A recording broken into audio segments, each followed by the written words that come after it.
Authorization Act passed at the beginning of the year after the president vetoed the bill at the end of 2020. But on January 1st, the bill was passed over veto by the Senate.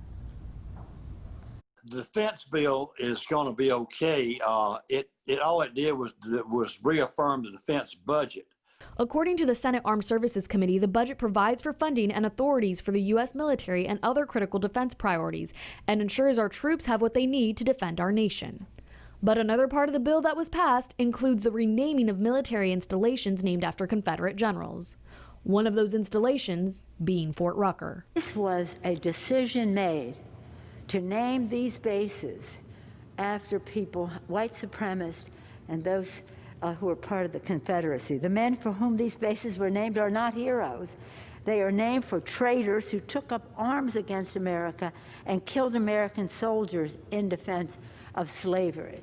The 10 installations will have to change their name within 3 years of the passing of the National Defense Authorization Act, which leads to asking, how will this affect civilian areas in Enterprise and Ozark? This storage unit is one of many businesses in town that I spoke to that said they didn't believe the renaming of Fort Rucker Army Base would affect their business too much because they're not named after the Army installation, but rather for their location in town here on Rucker Boulevard.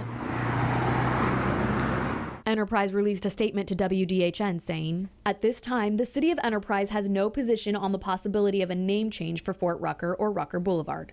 City officials have received no notification of consideration of a name change as yet from Department of Army leaders. A street name change could be considered by city officials if and when changes at the neighboring post are made. The main thoroughfare from Enterprise to Fort Rucker is named Rucker Boulevard inside the city limits, but is actually State Highway 248. Therefore, while the city would have some input into a street name change, a final decision would be up to the Alabama Department of Transportation.